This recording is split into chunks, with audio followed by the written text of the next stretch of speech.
Hi, everyone. Welcome to the fourth installment of Oregon Wine Month webinars. We are just a week out from Oregon Wine Month officially beginning. And today we're exploring the Rogue Valley. Just give it a few more minutes for people to join.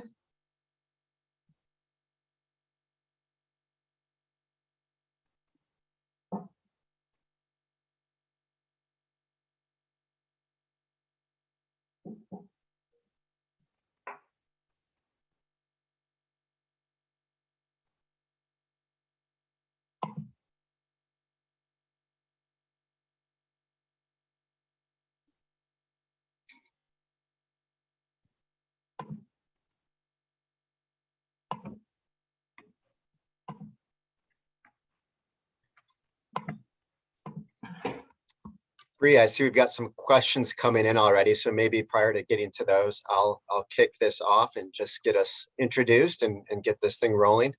I'm David DeWitt. I'm the Trade Relations Manager for the Oregon Wine Board. And as Bree mentioned, this is our fourth installment of our education webinars leading up to Oregon Wine Month. So we really appreciate all the attention and all the participation over the last few weeks. We'll have at least two more before the web series are over. And again, we really appreciate everybody's time and feedback. I'll just go over some quick housekeeping before introducing Bree and having her educate us about the Rogue Valley.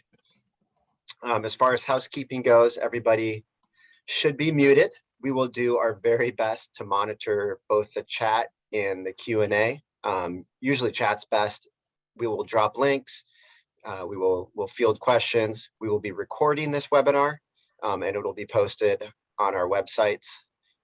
So you can share it with friends if you want to, or if you can't sit in for the whole thing, you can come back and revisit it. And again, we'll do our best to monitor the chat and deliver all the information that we can. With that, maybe we'll kick it to the next slide.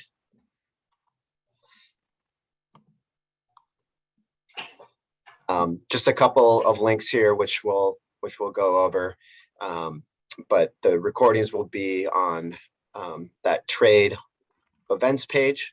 And if you haven't registered for the next upcoming webinars, that's where you also register.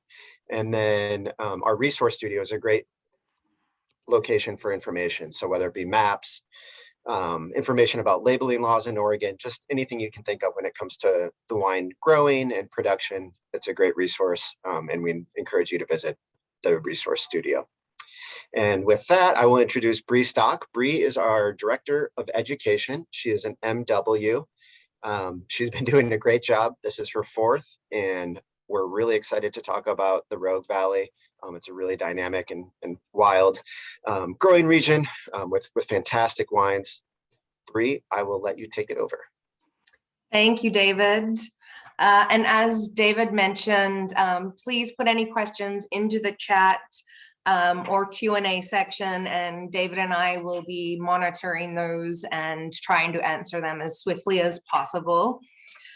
Today we're exploring one of my favorite regions in the state.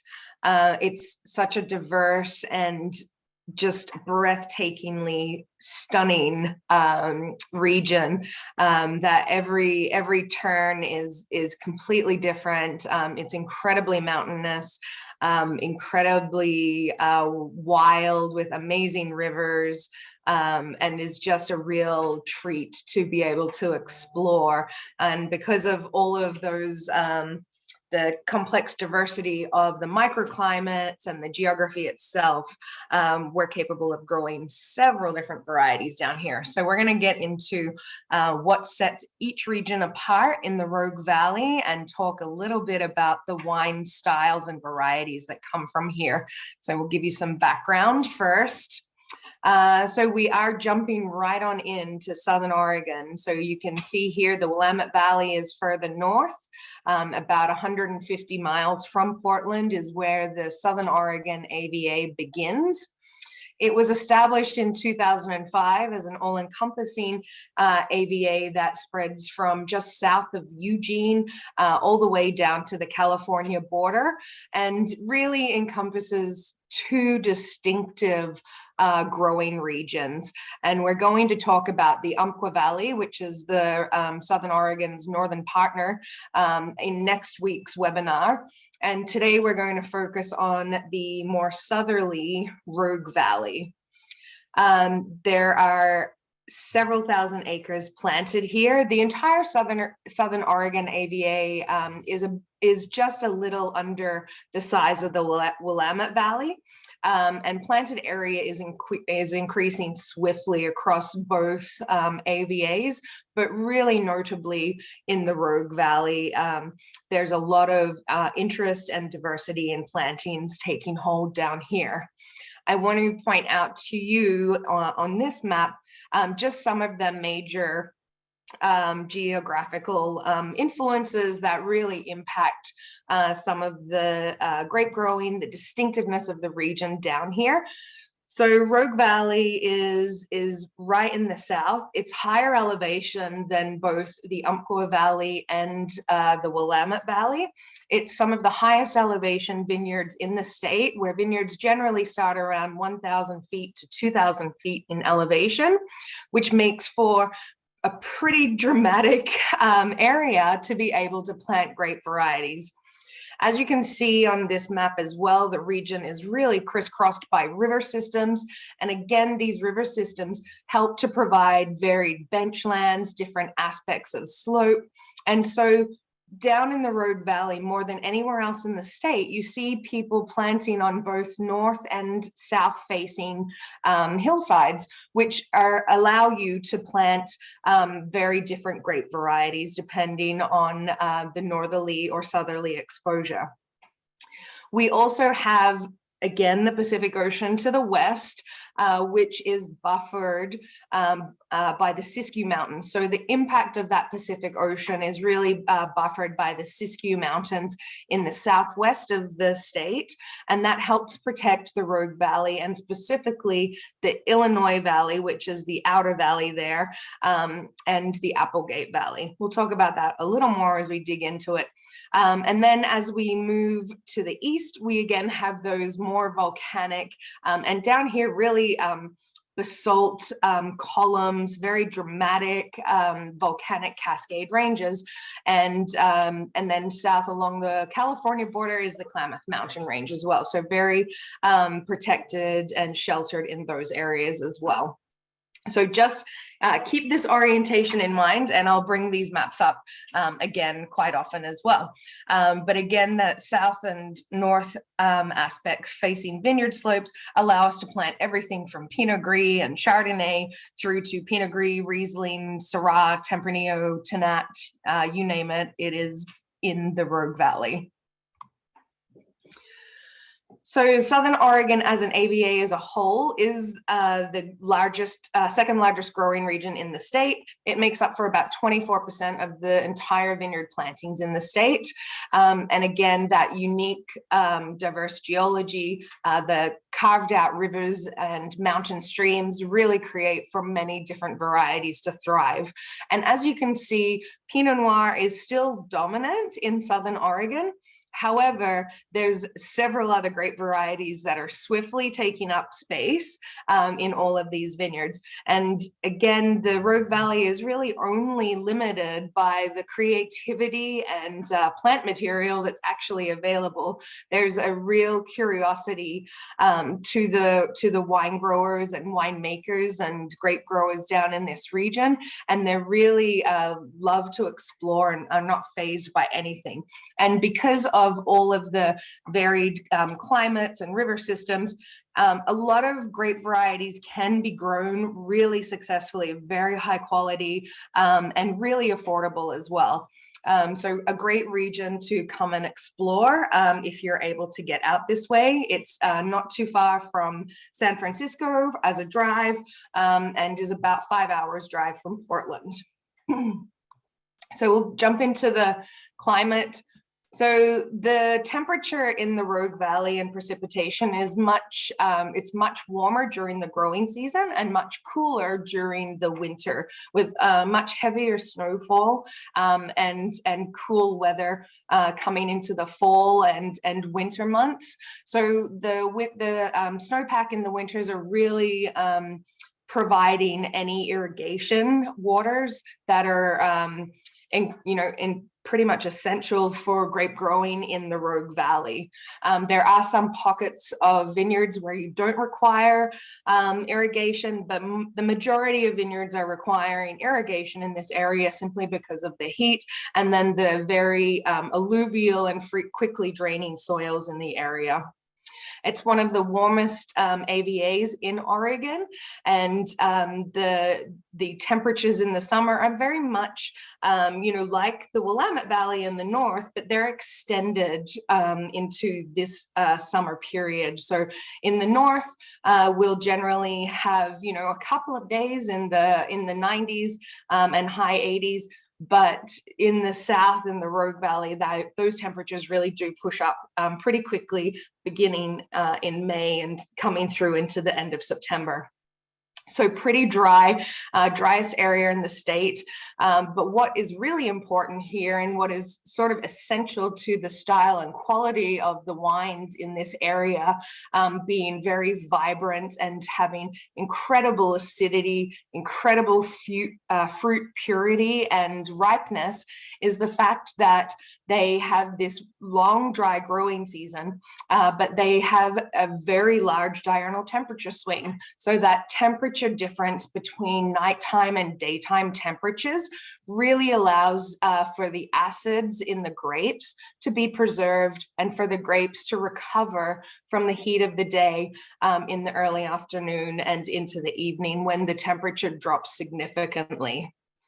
Another factor in this valley is that the winds, because of the vast river and mountain systems, these winds that push in from the Pacific Ocean, the area of the valley heats up in the center and really creates a vacuum that sucks in these Pacific Ocean winds in the late afternoon. And so these winds will really drive through these valleys, the Applegate and Illinois valleys first and foremost, and then into the Bear Creek Valley, which is the eastern side of the Rogue Valley.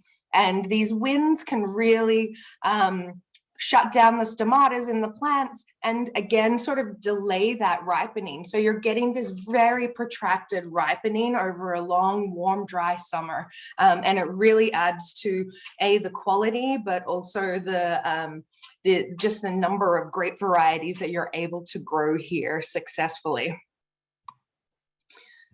So again, it's really difficult to simplify, and you really don't want to simplify the Rogue Valley. It's such a creative and dynamic region to explore and to taste through.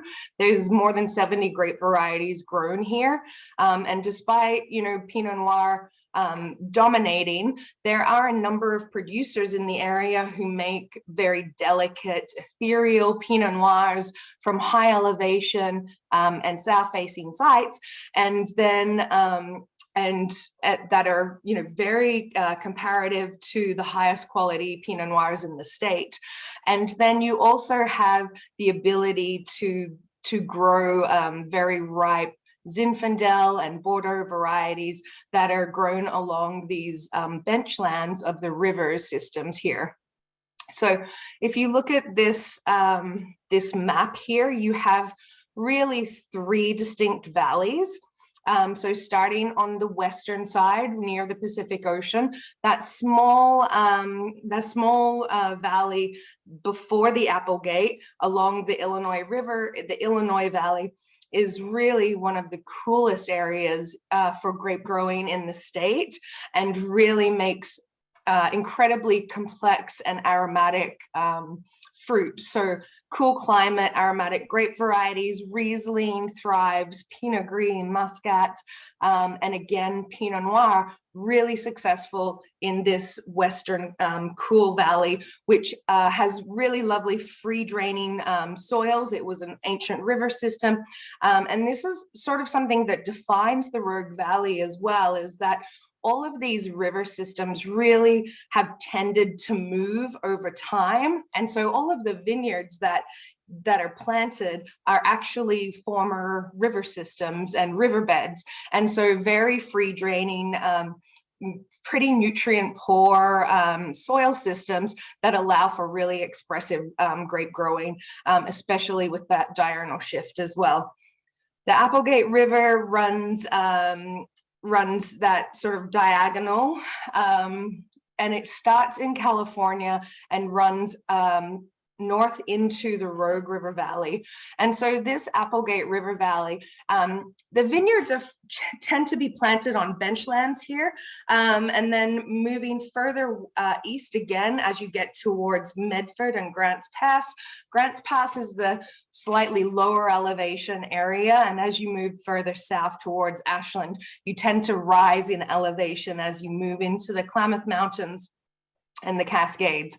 And so that entire area is the warmest of all areas, and runs, is really dependent on your elevation. So growing everything from Pinot Noir and Pinot Gris through to Bordeaux varieties and Rhone varieties on that eastern side. Again, a lot of river system soils, but also eroded volcanics coming down into those river valleys and adding some complexity to these soils, and clay soils as well, which help to retain the water here. So we'll go in a little bit into the soils now. So the three major soil types, the marine sedimentary bedrock, volcanic Cascade mountain sediments that have eroded over time and traveled with the rain and snow down into the valley floor, and Silesia terrains.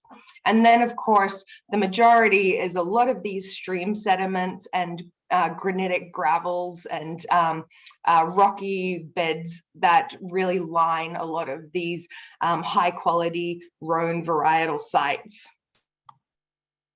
So ancient soils, these are some of the most ancient soils in all of Oregon in the Rogue Valley. So 200 million years ago, the Pacific Ocean stretches to Idaho until the Juan de Fuca Plate and the North American Plate start to bush up against each other, and the Juan de Fuca Plate subducts under the North American Plate. And this raises Oregon out of the ocean, if you will. And so we have all of these ocean island pieces and ocean bottom, which are stuck onto the west coast as these plates smash together, and they create some of the oldest mountains here in Oregon. So very ancient soils are exposed in the Rogue Valley. Then we have the volcanic uplifts that occur. So 50 million years ago, the Cascade volcanic soils start to form. And then we have the Silesia volcanic soils forming from underwater volcanoes that are erupting, and also inland as well. And so these volcanic sediments are primarily in the northern part of the state, but also the northern part of Southern Oregon. The one thing that Southern Oregon isn't influenced by is that flood system of the Missoula floods. It doesn't make the Missoula floods don't make it down to Southern Oregon. So none of these low windblown soils or alluvial sediments are from the Missoula floods. So very all of these soil series are created by the carving of river systems that are running off the mountains and out to the ocean. So all of these ancient river systems that create all of these amazing alluvial fans and benchlands around the mouths of the river, and the each left bank and right bank of both the Rogue River and the Applegate River. So flowing out, the Rogue River has changed course many times over its life, and this is where we find some of the most interesting Bordeaux and Rhone vineyard sites in the Rogue Valley. So very free draining soil, quite poor soil, but it also, all of those river rocks and sediments tend to condense together so that they're really preserving some of the moisture that's falls during the winter and provides a consistent water supply to the vines. Just going to do a quick check-in before I on the chat. Okay, we're good.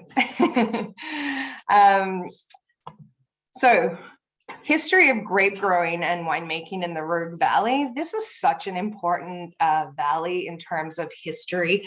In the 1850s, pioneers and settlers came to this valley initially for mining purposes, so gold mining purposes, and all of the services that surrounded, gold mining and mining in general, really brought a lot of people here in the 1850s.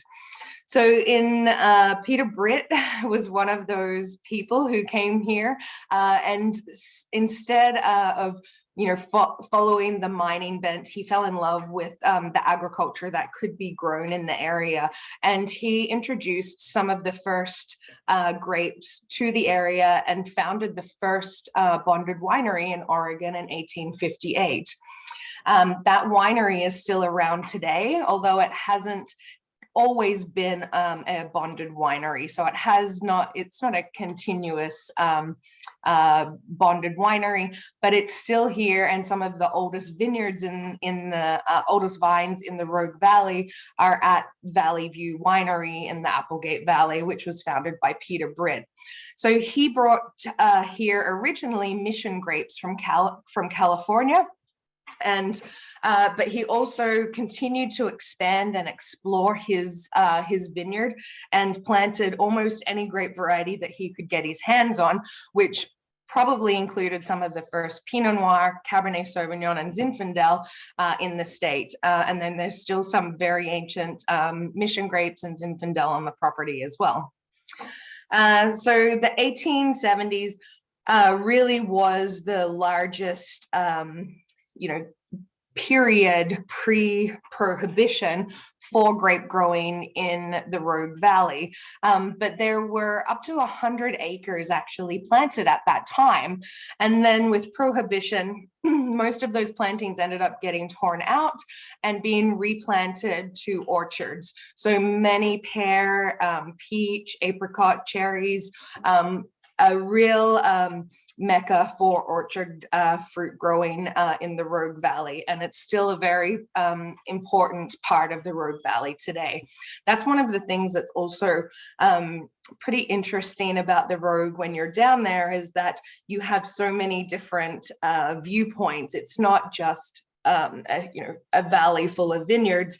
There's so many different things to do and see. So orchards and hiking and mountain biking and river rafting. There's a lot to do down here and spend some time. So wineries are just part of the experience in the Rogue Valley.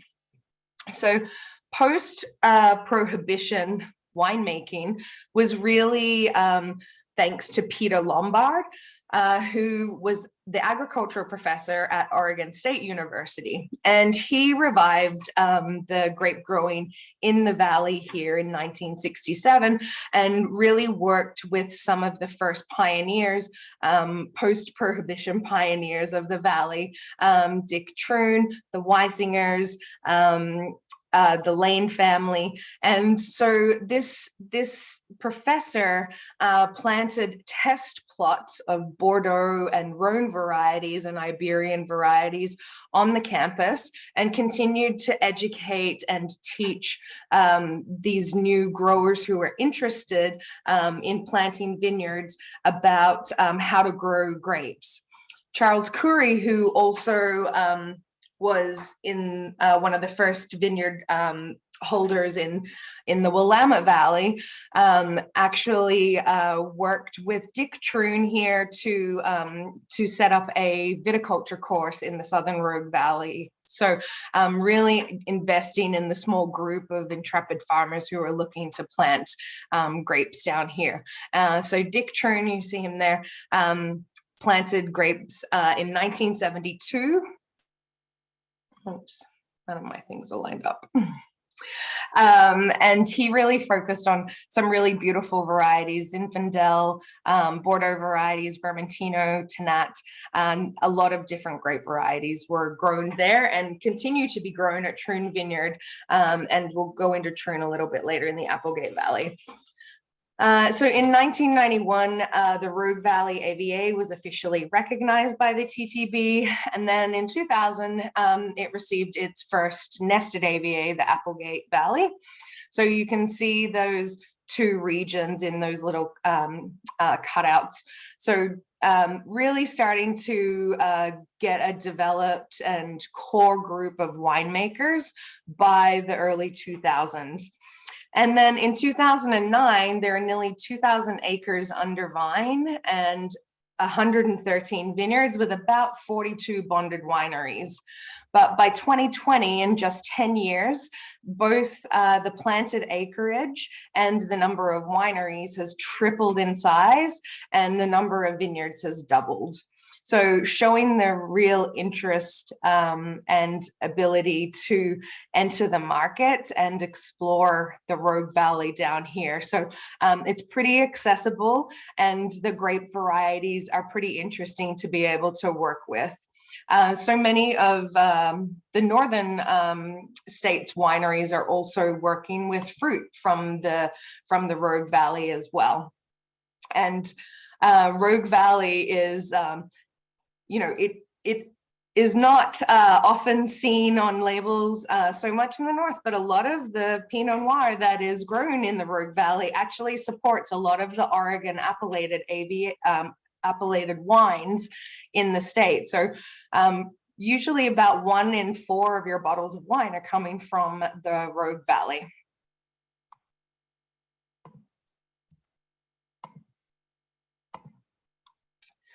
And biodynamics and regenerative and organic farming really thrive in the Rogue Valley as well. Because of these hot, dry summers, there's very low disease pressure in the Rogue Valley. And also because of these forceful winds that come in off the Pacific, by the time they reach the Applegate and Bear Creek valleys, they're quite dry, these winds. And so there's really very low disease pressure. And so we find when you're in the area talking to farmers and grape growers, there's really a lot of organic farming. And not just organic grape growing, but organic farming and regenerative farming in general. And this is an image of the first regenerative organic certified farm or winery in the state, which is Troon Vineyard. And we've got an intern there who's filling cow horns with biodynamic preparations and also introducing sheep into the vineyard and onto the land to create that full circle approach to farming practices. The Applegate Valley specifically are really deep into biodynamics, and it's a very deep part of the culture in that area, and a lot of community building and sharing of information, sharing of biodynamic preps and of machinery as well happens in the Applegate Valley. So an area to keep your eye on for really transparent and naturally farmed wines. So the Rogue Valley itself, as I mentioned, was created in 1991. Its total area is about 5,600 acres of land, it's 2.5 million. And then planted area is about 5,000 acres. nearly 6,000 acres. So the predominant soils are mainly the stream sediments, and you can see the detailed depth of the Rogue River and the Applegate Valley in this area. And if you look at the Grants Pass region, this area is really slightly lower elevation as it comes into the town of Grants Pass and really follows the river through Gold Creek and this east-west flow of the Rogue River, which creates an ability to have both north and south facing vineyards. And this, when talking to growers at Del Rio and winemakers there, they're really looking for these cooler north-facing sites to be able to grow their Pinot Noir and Chardonnay and get really minerally vibrant acid and fruit profiles in their Pinot Noirs and Chardonnays.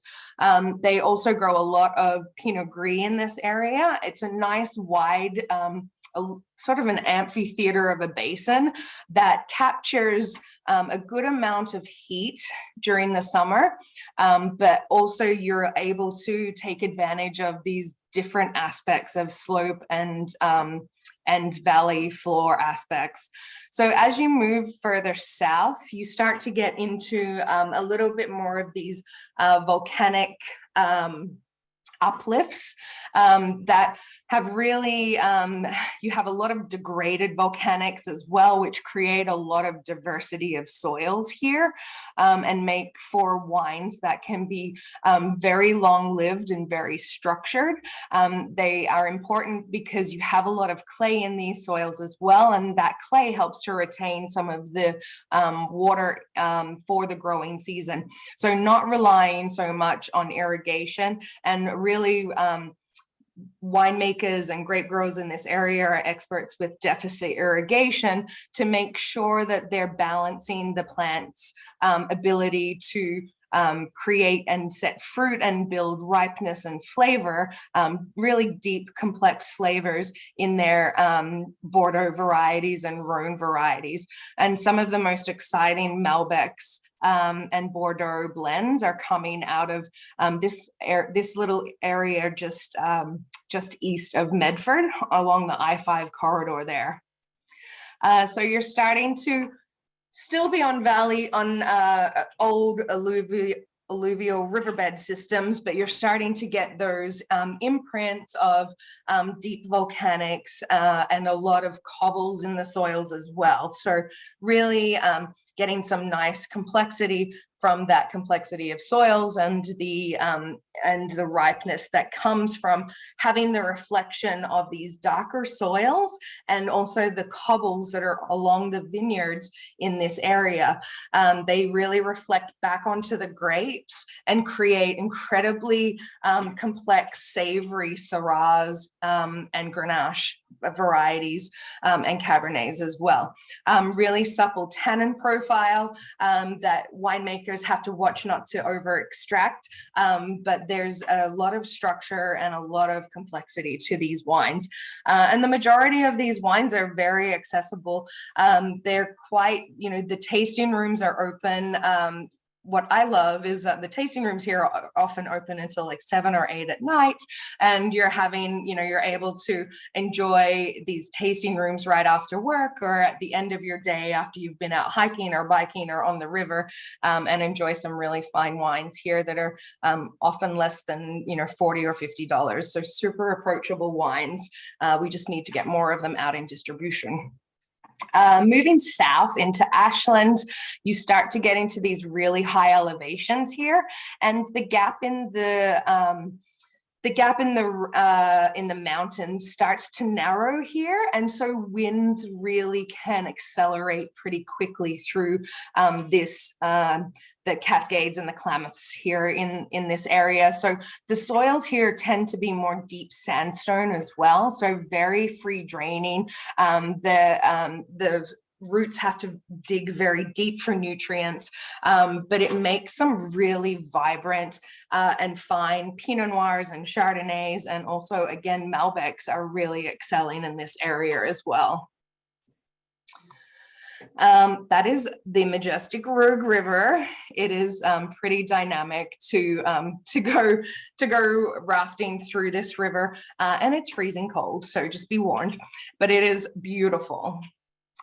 So these river and tributaries of the Rogue, the Illinois, the Applegate, and the Bear Creek rivers are really what defines the Rogue Valley. And again, that Illinois Valley being very aromatic, perfumed grape varieties, Riesling, Pinot Blanc, Gewürztraminer, Muscat, Pinot Gris, very fresh, very acid driven, Pinot Noir that is very forested and raspberry and strawberry flavors, really exotic, high acid, delicate, ethereal wines out in the Illinois Valley. And then moving into the Applegate, you still get a lot of those grape varieties on higher elevations, because again, we're still at around 1,600 feet elevation for a lot of the vineyards here. And so they're very fresh, bright flavors of wines. And then as you move towards the east, you start to get into that wider, warmer Bear Creek Valley, where the amphitheater of the site and the Cascades really start to hold in a lot of that warmth and heat in the summer, which allows us to really ripen beautiful Cabernet Sauvignon and Malbec and Merlot and Grenache and Syrah on that eastern side as well. So each valley getting progressively warmer and drier as they move from the west to the east, further away from the Pacific. And again, a pretty complex and diverse array of grapes and wine styles being made here. So you can really start to explore the Rogue Valley by getting into, some fun wines like sparkling Pinot Gris and fresh citrus-driven Chardonnay that then move into some of the more savory, food-friendly styles of wines, those Rhone varieties and Bordeaux varieties. So this is an image of Del Rio Vineyards that are located just outside of Grants Pass. So they're just to the southeast of Grants Pass. And this vineyard, although it doesn't look like it here, it rises fairly quickly from, about 800 feet up to about 1,600 feet. And as you move further up the hill, you're getting into more of the perfumed and floral Pinot Noirs that they make from this site. It's one of the largest vineyards and wineries. This is not their only vineyard, but this is a pretty important vineyard and winery in terms of production of very high quality but very accessible market entry Pinot Gris and Pinot Noir and Chardonnay, and they're also having a lot of fun with their joy wines that are really pretty engaging and just really fun to drink when you're on the river or going hiking as well. So lower alcohols, fresher fruit flavors, and a lot of complexity coming from this vineyard, depending on where you harvest your fruit from. So when you're visiting this northern part of the Rogue Valley, you can really find everything from Pinot Noir and Pinot Gris through to Malbec as well in this area, and Cabernet Sauvignon and Merlot. But a really well-established farming family in the north here that is part of this really important community, or an important part of this community. Then as we move south, we're heading to Medford. So the town of Medford, which you can just see in the distance there, Roxy Vineyard sits under the Roxy Peak, and that's one of those basaltic volcanic columns that seem to be stacked. It's an incredibly vibrant countryside down here, where Roxy and Cressel and Two Hawk are all located along this eastern side of the benchlands. And you can see, so behind the vineyard, you're starting to get into more scrub bush. And then as you're looking towards the south and west, you're starting to see more of those conifers and typical, forested scenes.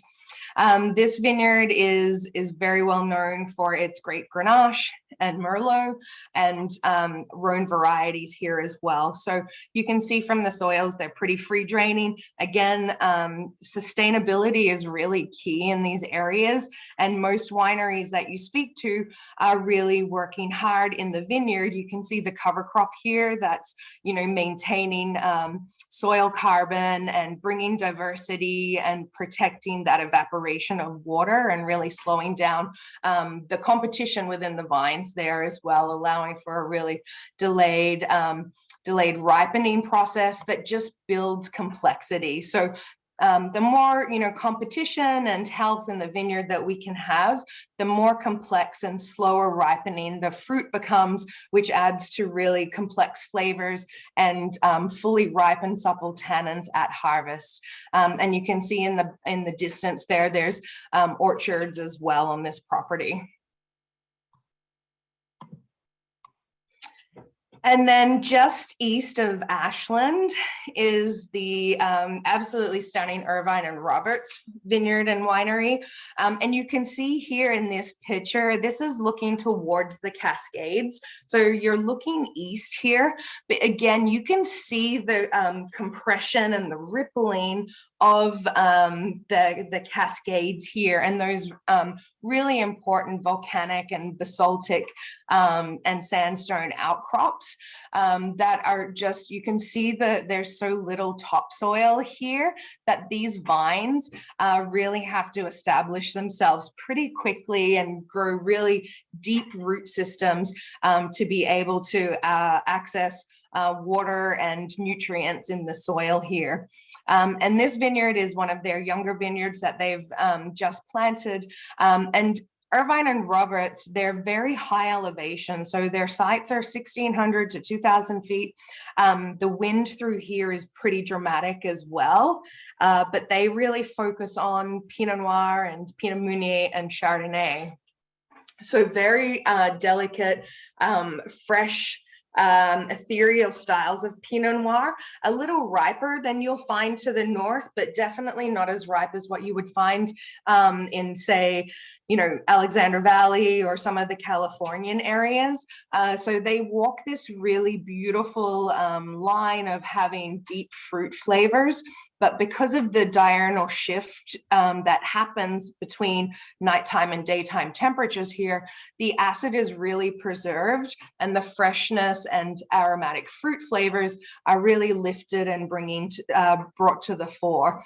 And again, this is an organically farmed vineyard, and there's just so many organically farmed sustainable wineries in this area. It's a really beautiful place to visit. So moving into the Applegate Valley, we're starting to move to the west of Ashland.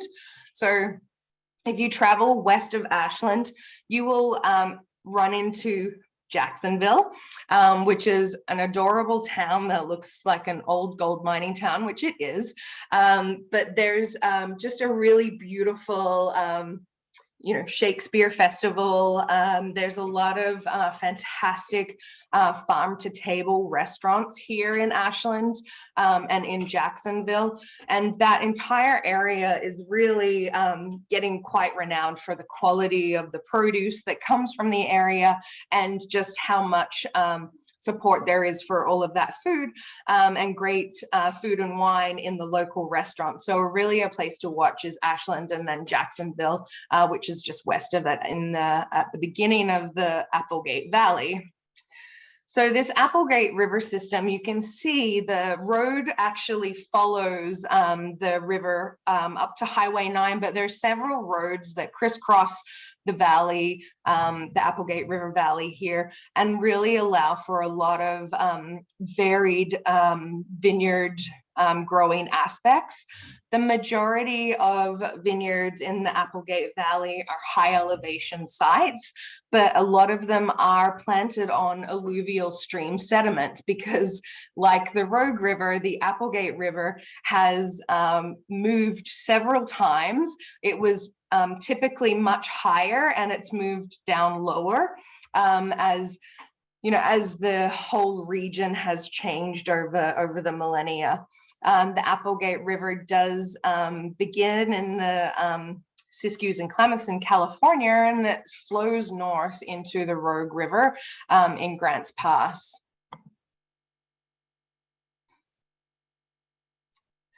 So Tom, I would say that Forest is one of those wineries that really make really lovely ethereal Pinot Noirs. There's also Danson, and then Irvine and Roberts, because of that heightened elevation, again, really makes beautiful Pinot Noirs as well. I have been so impressed with the quality of Pinot Noir in this region that I think that we're going to start seeing a lot more producers really focusing on it instead of selling fruit to the north.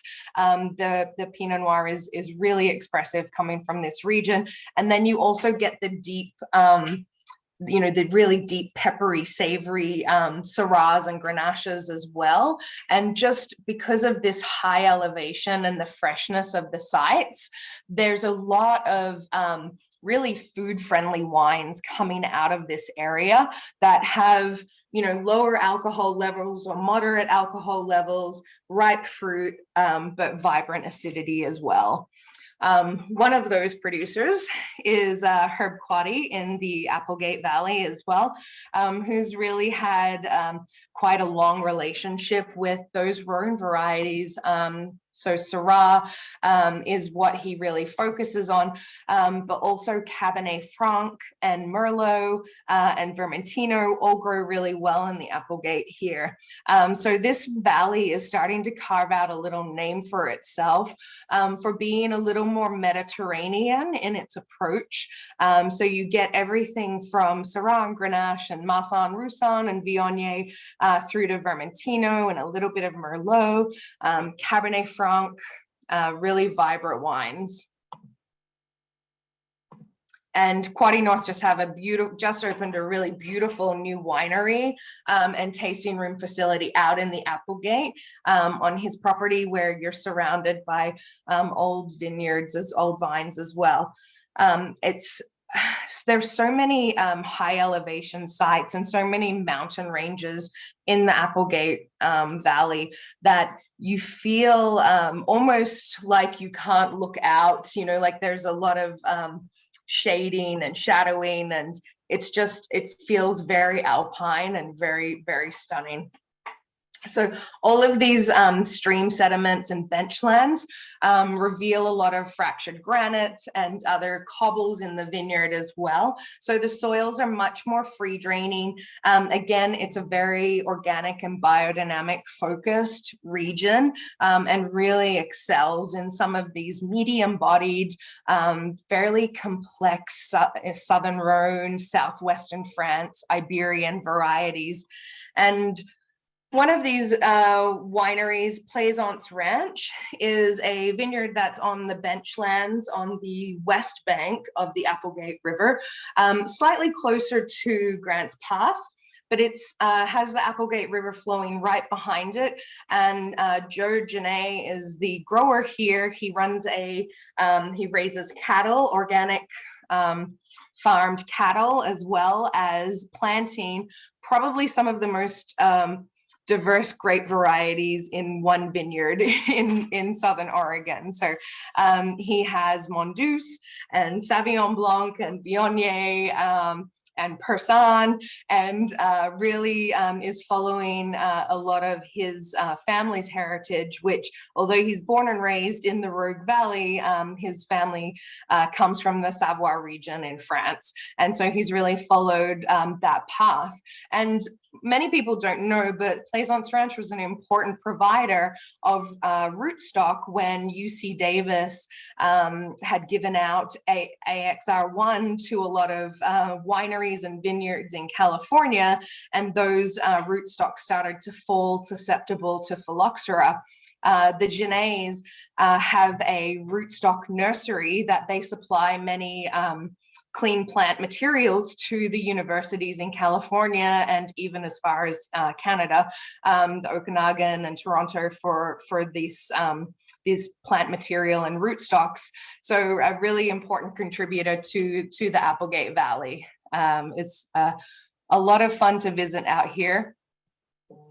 Yes, Simple Machine, Pinot Noir. I love the wines from Simple Machine. There's so many fun producers. There's a collective now in Talent that has 3 or 4 different producers in there, where you can taste, you know, all of their different wines from, and it's such a treat to taste everything from Sangiovese through to Malbec through to Tannat in that area. So this is Troon Vineyard on the western side of the eastern side, the right bank of the Applegate River. Troon has recently been in the press, I'm sure many of you have seen, for becoming the first certified regenerative organic winery and vineyard. And what that means for this area is just a huge leap in a lot of knowledge sharing about how to bring animals and do animal husbandry in the vineyard, how to nourish the soils through organic animal compost and fertilizer. It's a real treat to visit out here and visit their production. They're spending a lot of really good time and money on education of not only the vineyards and wineries in the region, but explaining the importance of biodynamics and regenerative organic farming to the consumer as well. So definitely, yeah, Catalyst Wine Collective and Talent, amazing place to visit, and some really fun young winemakers who are making really high quality wines in that collective space as well. And Troon recently, so Dick Troon was one of the first to plant vines in the Applegate Valley, and really came together with the Lane family to expand their plantings, and then the Schmidts and the Genays to all share that wealth of knowledge of planting in the late 70s and 80s. And many of those vines have had to be replaced. But what they learned from a lot of those vines that were in place, the Vermentino, the Zinfandel, and the Tannat, they've learned that, you know, there's a lot of diversity that can really be supported in this vineyard. And so the Troon team are exploring even further with Fiano and some other, you know, Italian and Mansang and all of these different vibrant Southwest and Italian and Iberian varieties in the region. So it's going to be a fun place to keep your eye on and to watch for and explore all of the wines that are coming out of Troon. So that's one of the images of harvesting Vermentino. So you can see how vibrant that vineyard is, still at the end of harvest, really lush, healthy vines and beautiful golden Vermentino clusters sitting there. And then this is Cowhorn Vineyard. This is on a further tributary of the Applegate River, heading more towards Illinois, and is actually the vineyard that is closest to the California border. So just over those hills is California. But this is a very wild vineyard. It's a lot of head-trained vines, primarily Rhone varieties, so Grenache, Syrah, Marsanne, Roussanne. There's a little bit of Tempranillo here as well, but biodynamically certified and biodynamically made wine. And as you can see, it's slightly more dry and a little more wild and dry brushlands than the other side of the Applegate River Valley. So even within such a short river valley, there's so much complexity of soil, of microclimate in this place. It's a really beautiful it's a really beautiful area to explore, and really rich, intense flavored wines that have great freshness and transparency and really reflect the climate and the growing season down here. And there's more and more winemakers that are continuing this path in the Rogue Valley of organics and biodynamics, and showing real restraint in the cellar, and putting all of this great creative work into the vineyard. That's the end of the presentation. Are there any questions out there from anyone?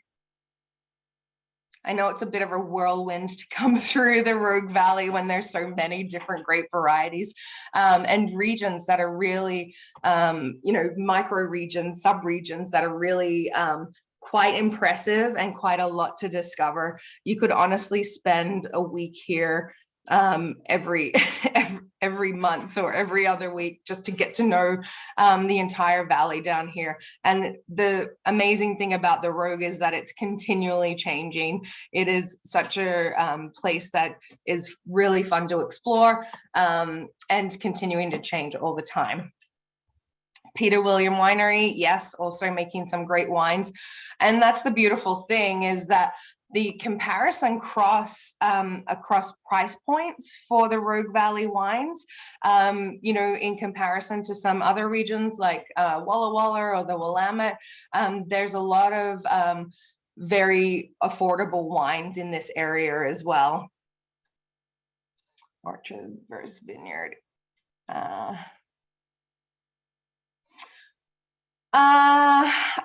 I think that's generally, so the question was, what is more economical? Is it orchards or vineyards, in regards to the inputs and the spraying? I think that there's a good balance of both here. There's a lot of wineries and vineyards that also grow fruit, and orchard fruit. And so I think what that means is that it's just a region that's not homogenized by the grape or by wineries, and so they really it's a very true agricultural region where they're farming for quality fruit and quality grapes, and you can sort of farm them side by side. You see a lot of the vineyards that are more on the valley floor are there's not so many vineyards on valley floors. The orchards are better on the valley floors, and then as you start to creep up into the surrounding hillsides is where you really start to get the grapes coming in, and it's high quality production there, but they're often grown by the same people. There's even a couple of wineries who do both farm to table. You can go and you pick fruit and also then go and have a tasting. So there's some fun events out there. There was a question about distribution. Talk a little bit about distribution strategies for smaller and mid-sized wineries in the Rogue Valley. I think one of the not issues, but one of the challenges, for Rogue wineries is that they have such a localized fan base, that a lot of them sell out. A lot of the wineries are less than, around 3,000 cases or 5,000 cases, which is not too dissimilar to the Willamette Valley by any means. But the surrounding areas of, Medford, Grants Pass, Ashland, really support their wineries. And so there hasn't really been a huge need for distribution from the Rogue Valley. However, there are some Troon, Quaddy North, Irvine and Roberts, they all have distribution, and most of the distribution that suits them are obviously smaller distributors around the US, and ones that are used to, I guess, smaller family farms and organic family farms. So small French producers, or with a focus on some French and Spanish and small Italian producers, but generally smaller distributors would be able to better position a lot of the wineries from the Rogue Valley, because not all of them have, the volume of like Del Rio to be able to support larger distributors. And Del Rio is definitely well distributed, especially in the Northwest here. But a lot of the others, are only having, a handful of wines available at a time. But if you're looking for the wines around the country, you'd look out for Del Rio, Quaddy, Troon, Irvine and Roberts, Roxy Ann. There's a fair few that are well distributed. And then, yes, there's always the best way to support everyone is through Wine Club, and the Rogue Valley Wineries Association, Rogue Valley Vintners, has just actually launched its own wine club. So if you are interested, you can definitely, Gina's just put the link to that roguevalleyWineCountry.com wine club. They'll be sourcing, sommelier sourcing, and putting together shipments, and the next shipment goes out in June. So if you're interested and in the US, please sign up for that to get a taste of the Rogue Valley at home, and then come and visit. Thanks everyone for tuning in today. I really appreciated you coming and learning about the Rogue. Come out and visit when the next time you're headed to Oregon. It really is a spectacular region to visit, and is not just about wine, but it's a great region to explore both the topography and geology of the region through the wines in the glass. So Resource Studio, this deck can be made available as well, and there's also the Resource Studio, which you can download and talk about, be able to transform your own decks and presentations. If you do have any questions about downloading any of the Resource Studio decks, please reach out to myself or to David, and then continue to watch for more Oregon Wine Month webinars. We've got at least 2 more, and I think we have a third that we're going to focus on some future farming and have some really interesting farmers on the panel there, one of them who will be from the Rogue. So be sure to tune in for that. I think David has that up on the website now to sign up for. It's going to be a really great session. So we've got 3 more to go, and get out there and drink some more Oregon wine. Thanks, everyone. Great job, Bree. Thank you, everybody, for joining. We look forward to our future visits, and our contact information is there. Feel free to reach out with any questions or concerns. And yeah, Bree, great job. I want to go to the Rogue right now and enjoy some lovely wine. Me too. Thank you so much. And we'll be back here next week. Thank you, everybody. Thanks, David.